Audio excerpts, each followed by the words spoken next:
Hello ಸ್ನೇಹಿತರೆ, ಈಕೆ ಸಂಜನಾ ಪಾಟೀಲ್ ಅಂತ ಡೇಟ್ ಮಾಡಲು ನಿರ್ಧರಿಸಿದ್ದಾಳೆ. ಸೊ ಅದಕ್ಕೆ ಪ್ರೊಫೈಲ್ ಶೇರ್ ಮಾಡಿಕೊಂಡಿದ್ದಾಳೆ. ಈಕೆಯ ಯಜಮಾನರಿಗೆ 74 ವಯ ನಡೀತಾ ಇದೆ. ಈಕೆ ಹತ್ತಿರ ಒಟ್ಟು 90 ಲಕ್ಷ ಆಸ್ತಿ ಇರುತ್ತೆ. ಜೀವನದಲ್ಲಿ ಎಂಜಾಯ್ ಮಾಡಲು ನಿರ್ಧರಿಸಿದ್ದಾಳೆ. ಸೊ ಅದಕ್ಕೆ ನಮ್ಮನ್ನು ಸಂಪರ್ಕಿಸಿ ಪ್ರೊಫೈಲ್ ಶೇರ್ ಮಾಡಿಕೊಂಡಿದ್ದಾರೆ. ಆ್ಯಂಡ್ ಈಕೆ ಹತ್ತಿರ ಟಾಟಾ ಸುಮೋ ವಿಕ್ಟಾ ಒಂದು ಹಳೆ ಕಾರ್ ಕೂಡ ಇರುತ್ತೆ. ಈ ಒಂದು ಕಾರ್ ನಿಮಗೆ ಕೊಡಲು ನಿರ್ಧರಿಸಿದ್ದಾಳೆ. ಬಟ್ ನೀವು ಸಂಜನಾ ಪಾಟೀಲ್ ಅವರಿಗೆ ಇಷ್ಟ ಆಗಬೇಕಾಗುತ್ತೆ. ಗಂಡನಿಗೆ ಪ್ರಸ್ತುತ 74 ವಯ ನಡೀತಾ ಇದೆ. ಕೊಬ್ಬರಿ ಎಣ್ಣೆಯಿಂದ ಮಸಾಜ್ ಮಾಡಿದರೂ ಅವರದು ಸ್ಟ್ಯಾಂಡ್ ಆಗುತ್ತಿಲ್ಲ ಎಂದು ಸಂಜನಾ ಪಾಟೀಲ್ ಅವರೇ ಮಾಹಿತಿ ಕೊಟ್ಟಿದ್ದಾರೆ. 90 ಲಕ್ಷ ಹಣ ಇದ್ದರೂ ವ್ಯರ್ಥ, ಜೀವನದಲ್ಲಿ ಸ್ವಲ್ಪನೂ ಸುಖ ನೆಮ್ಮದಿ ಇಲ್ಲ ಎಂದು ತುಂಬನೇ ಫೀಲ್ ಮಾಡಿಕೊಂಡಿದ್ದಾರೆ. ಅದಕ್ಕೆ ಎಷ್ಟೇ ಹಣ ಖರ್ಚು ಆಗಲಿ ಪರವಾಗಿಲ್ಲ, ಹೇಗಾದರೂ ಮಾಡಿ ಜೀವನದಲ್ಲಿ ಎಂಜಾಯ್ ಮಾಡಲು ನಿರ್ಧರಿಸಿದ್ದಾರೆ. ಮೊದಲು ಆಸೆ ಹಂಚಿಕೊಳ್ಳುತ್ತೇನೆ ಎಂದು ಮಾಹಿತಿ ಕೊಟ್ಟಿದ್ದಾರೆ. ಮೊದಲಿನ ಸಲ ಡೇಟಿಂಗಲ್ಲಿ ನನ್ನ ಬಗ್ಗೆ ಪರಿಚಯ, ಜೊತೆಗೆ ನನಗೆ ಇರುವ ಎಲ್ಲ ಆಸೆಗಳು ನಿಮ್ಮ ಜೊತೆಗೆ ಶೇರ್ ಮಾಡಿಕೊಳ್ಳುತ್ತೇನೆ ಎಂದು ಸಂಜನಾ ಪಾಟೀಲ್ ಅವರು ಮಾಹಿತಿ ಕೊಟ್ಟಿದ್ದಾರೆ.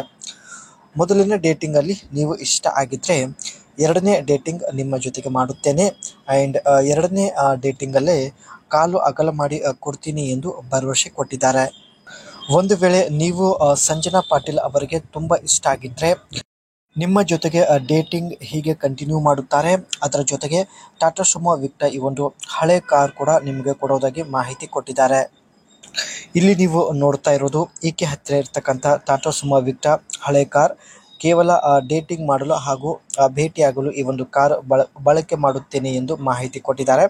ಬೇಕಾದರೆ ಈ ಒಂದು ಕಾರ್ ನಿಮಗೂ ಕೂಡ ಕೊಡಲು ನಿರ್ಧರಿಸಿದ್ದೇನೆ ಎಂದು ಮಾಹಿತಿ ಕೊಟ್ಟಿದ್ದಾರೆ. ಈ ಕಾರಲ್ಲಿ 2.0 litre direct injection diesel engine ಇರುತ್ತೆ ಆ್ಯಂಡ್ ಪವರ್ ಔಟ್ಪುಟ್ ಬಂದ್ಬಿಟ್ಟು 90 HP ಆ್ಯಂಡ್ ಟ್ಯೂರಿಕೋ 190 Nm ಆಗಿರುತ್ತೆ. ಟ್ರಾನ್ಸ್ಮಿಷನ್ ಬಂದ್ಬಿಟ್ಟು 5 ಸ್ಪೀಡ್ ಮ್ಯಾನ್ಯುವಲ್ ಗೇರ್ ಇರುವುದಾಗಿ ಮಾಹಿತಿ ತಿಳಿಸಿದ್ದಾರೆ. 1 ಲೀಟರ್ ಡೀಸೆಲಲ್ಲಿ 14 ಕಿಲೋಮೀಟರ್ ಎವರೇಜ್ ಕೊಡುತ್ತೆ. ಟಾಟಾ ಸುಮೋ ವಿಕ್ಟಾ ಒಂದು ಹಳೆ ಕಾರ್ ಆಗಿದ್ರು ಇನ್ನೂ ಒಳ್ಳೆ ಮೈಲೇಜ್ ಇರೋದ್ರಿಂದ ಇನ್ನೂ ಈ ಒಂದು ಕಾರ್ ಬಳಕೆ ಮಾಡುತ್ತಿದ್ದಾರೆ. ಇದರಲ್ಲಿ ಸ್ನೇಹಿತರೆ ಒಟ್ಟು 7 ರಿಂದ 9 ಜನ ಕುಳಿತುಕೊಳ್ಬೋದು ಆ್ಯಂಡ್ ಈ ಒಂದು ಕಾರ್ನ ಗ್ರೌಂಡ್ ಕ್ಲಿಯರ್ನೆಸ್ ಬಂದ್ಬಿಟ್ಟು 190 mm ಇರೋದಾಗಿ ಮಾಹಿತಿ ಕೊಟ್ಟಿದ್ದಾರೆ. ಸೊ ನೀವು ಕೂಡ ಇಲ್ಲಿ ನೋಡ್ತಾ ಇರ್ಬೋದು. ಆ್ಯಂಡ್ ಬಿಲ್ಡ್ ಕ್ವಾಲಿಟಿ ಬಗ್ಗೆ ನೋಡೋದಾದರೆ ತುಂಬನೇ ಸ್ಟ್ರಾಂಗ್ ಆಗಿರ್ತಕ್ಕಂಥ ಒಂದು ಕಾರ್ ಆಗಿರುತ್ತೆ ಆ್ಯಂಡ್ ರಫ್ ಆಗಿ ಕೂಡ ಈ ಒಂದು ಕಾರ್ ಬಳಕೆ ಮಾಡಬಹುದು ಎಂದು ಮಾಹಿತಿ ತಿಳಿಸಿದ್ದಾರೆ. ಈ ಒಂದು ಟಾಟಾ ಸುಮೋ ವಿಕ್ಟಾ ಕಾರ್ ಸ್ನೇಹಿತರೆ ರೆಂಟ್ಗೆ ಕೊಟ್ಟು ಹಣ ಕೂಡ ಸಂಪಾದನೆ ಮಾಡ್ಬೋದು. ಬಟ್ ಇವರು ಸ್ನೇಹಿತರೆ ಕೇವಲ ಭೇಟಿ ಆಗುವ ಉದ್ದೇಶದಿಂದಲೇ ಈ ಒಂದು ಕಾರ್ ಬಳಕೆ ಮಾಡುತ್ತಿದ್ದಾರೆ. ಪದೇ ಪದೇ ಇವರ ಜೊತೆಗೆ ನೀವು ಭೇಟಿಯಾಗಲು ಇಷ್ಟಪಡುತ್ತಿದ್ದರೆ ನಿಮಗೆ ಟಾಟಾ ಸುಮೋ ವಿಕ್ಟಾ ಈ ಒಂದು ಕಾರ್ ಕೊಡಲು ಕೂಡ ನಿರ್ಧರಿಸಿದ್ದಾರೆ.